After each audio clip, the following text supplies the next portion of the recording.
Gobble gobble, my wizards, what's up? It's Dev from SBMTG, and it's Thanksgiving. Happy Thanksgiving. I'm thankful for all of you guys. And I'm thankful for Igby. You're such a cute little man. Look at you. Oh my goodness, you're precious. Anyway, today we got a deck for you that's going to make our opponents thankful for what they have. Today, we're going to be showing you 5-color Thief. We're also going to be really thankful towards our opponents for giving us their stuff. That's really nice of them. Let's show you what we're doing. And I said last time, by the way, that we had done a deck similar to this like a year ago at this point. And that was the 4-color, 5-color Wanderer Thief deck from a while back. But this is a completely different format, and we've got even more stuff that allows us to steal their cards. So let's take a look. Let's start with the 7 different cards in this deck that allow us to steal stuff from our opponent. Here are our Thieves right here. 2 copies of Exert Influence, 3 copies of Confiscation Coup, and 2 copies of Shrewd Negotiation. Exert Influence is just awesome. One of the reasons to make this deck produce all 5 colors worth of mana. And we've got a couple other Converge cards in the deck. We'll get to those in a second. But Exert Influence is just a very solid piece that allows us to steal stuff. Confiscation Coup is probably the best of these 3, and that's why it's a 3 of and not just a 2 of. We are playing some other stuff in the deck that generates energy. Works very well with Coup, and Coup can just nab almost anything just naturally, even without other energy pumped into it. It can nab a bunch of stuff in this format. And the 2 copies of Shrewd Negotiation are just pure fun. We've got a lot of fun ways to abuse the card where we can give them something of no real consequence and get the best thing on their side of the board, And I like that it can pick up artifacts, surprisingly relevant. In this format, we can pick up Smuggler's Copters that aren't turned on and other vehicles. We can pick up an Aetherworks Marvel in this deck, and we have a lot of ways to generate energy, so that's pretty cool too.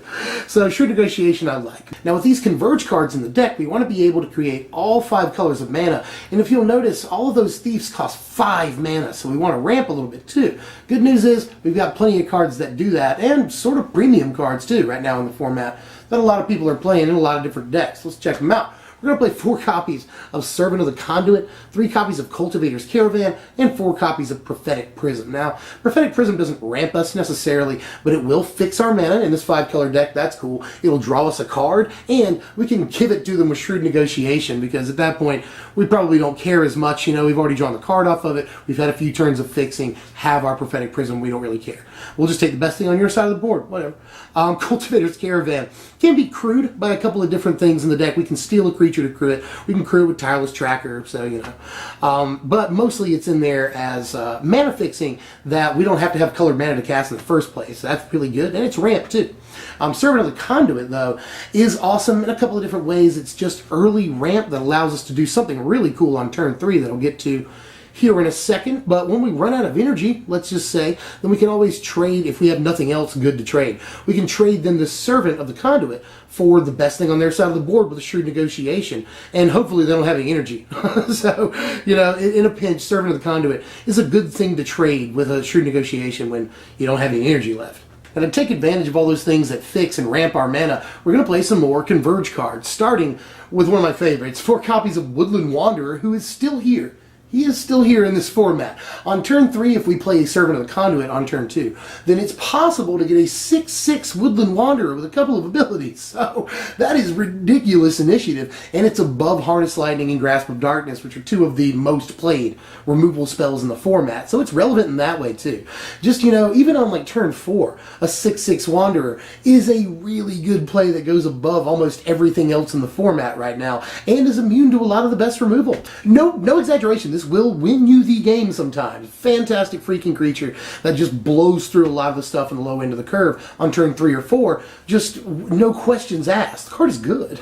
And the other Converge card we're going to play just at a 2 of is Radiant Flames here. And yeah, this does have the ability to say kill our own Servant of the Conduit, but whatever.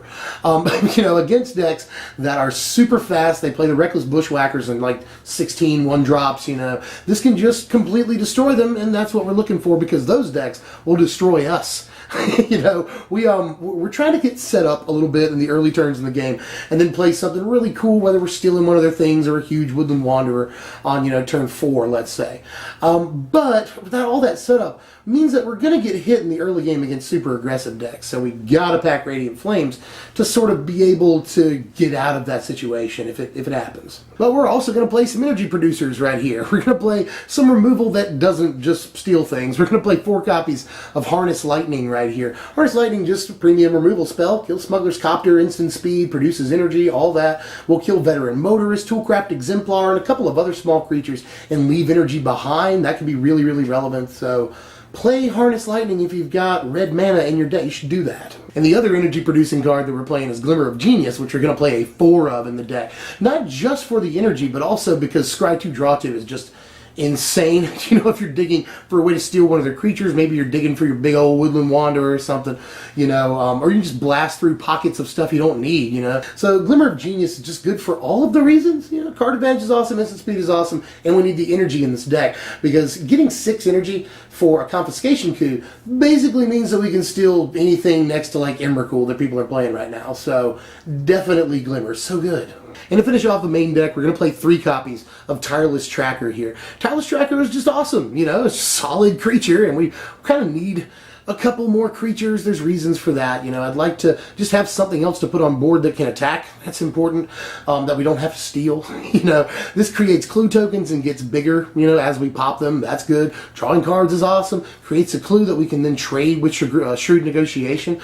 Tireless Tracker can crew Cultivator's Caravan. There's just like, what was that, 5, 6 reasons in a row to play Tireless Tracker, other than it's just one of the best creatures in the format, so play it. There's 25 lands in this deck, and originally the lands were the most expensive things, but I took out the Spire Bluff Canals and just did Highland Lakes instead. And that was a huge difference right there. So, you know, I think that this mana base is a boot right. We're playing Evolving Wilds, which is not only good for Tireless Tracker, but also so we can get a random, you know, swamp or plains so that we can facilitate Converge a little bit. So there's that going for you. Plus Aether Hub. Aether Hub can produce any color as long as we have the energy for it, so that helps too. But one more thing on the mana base, it might look slightly shaky, but do remember that we're playing 11 main deck cards that can fix our mana and give us whatever mana we want. So that takes a lot of pressure off of this base. Here's the sideboard right here, a couple of interesting things. There's Deadlock Trap. That is against Planeswalkers and Control specifically. Now, you know, we're producing all this energy mostly for Confiscation Coup as our end game here, but that's not going to really matter as much against Control, but tapping down their Planeswalkers might matter a lot more, so Deadlock Trap is a decent card out of the board. Sphinx of the Final Word, also against Control. Note that we are fairly bad against Control because a lot of our cards are dead game 1, so we'll side in the Sphinx of the Final Word. We'll also side in Summary Dismissal against Greenback Delirium, and also some Control decks as well. Now, Venom Bombardment, that's the other direction, that's against aggro. Dispel, also against the Control decks. You can tell we're trying really hard to be better against Control in games 2 and 3. And then Radiant Flames is obviously also in there against the hardline aggro decks. Here are your power rankings right here. Final score of 60, which is basically like $1 a point. You know, this deck is about 60 bucks on TCG Player. And if you up the mana base, it could get up to like $100. But this is a fine mana base right here, especially, again, considering we got so many things that fix our mana in the main deck. So you'll be fine with this, or at least I have been. And it's a really fun deck to play, you guys. Like, I know there's other stuff you can play in here too, man. You can play Threaten Effects and even Eldrazi Obligator if you wanted to do that. But this is a pretty simple package right here, and we're playing a lot of really effective cards. I feel like these Thieves are all really good. Like, Exert Influence is still a fantastic card. And Confiscation Coup is just so good all the time, especially after a Glimmer of Genius, like on curve. That is really good. So I like all these Thieves, and opponents will not be expecting this in any way, guaranteed. We've also got the Woodland Wanderers in there to help finish the game. It's just a huge guy. They have to answer or die. Same thing with Tireless Tracker. You know, the game goes on. We get a huge tracker, draw a bunch of cards. That can always be good. We've got a few different paths to victory and a bunch of solid cards in the deck. And one thing that's really good is that, you know, we suffer against Planeswalkers in game 1, but decks that play Planeswalkers and then creatures to back them up, a lot of decks, you know, mid-range decks, we can steal their creatures and attack their Planeswalkers with their own guys. That can be really, really relevant. So there's a lot of like really neat stuff about this deck. It's not like anything that you're going to see in the format right now, but I promise it does do a lot of work. You know, steal guys incrementally, put out your Woodland Wanderer, make them have to answer that, you know, and then just, you know, remove and steal guys as you see fit. It's a pretty straightforward thing, actually, but it can do a bunch of work, especially against aggro and mid-range. For now, I'm tapped out. That was a quick Thanksgiving deck tech right there. But there's a couple of things on the horizon I want to talk about. Next deck that I'm going to do is another thing that I don't necessarily want to talk too much about right now, but it's going to be a deck based around infinite combos, plural. So just get ready for that. That's going to be a fun one. Finishing up right now, but I really want to give that deck to you soon. And the other thing I wanted to mention is that a bunch of people in the Q&A comments section, you noticed that I didn't mention in the part where I talk about other formats. I didn't mention Frontier or Pauper. Frontier actually is something I'm really interested in, and Pauper I love with all my heart and soul. So I will try in the next month or so here, I think before the end of the year maybe, to put out a deck tech in both formats. I have not done anything for the Frontier format ever. It's basically from Khans of Tarkir and up, and it'll always be that. It's in another eternal format. But anything from Khans of Tarkir and up, if I'm not mistaken, is how you play Frontier. So look for deck techs in both of those formats really soon here. And by the way, you can always leave suggestions for decks that you might want to see in both of those formats here in the comments section. I'll look over those. But that's not quite all for now. I've added a couple of more songs to the SoundCloud. There's a link to that in the description, like this song right here.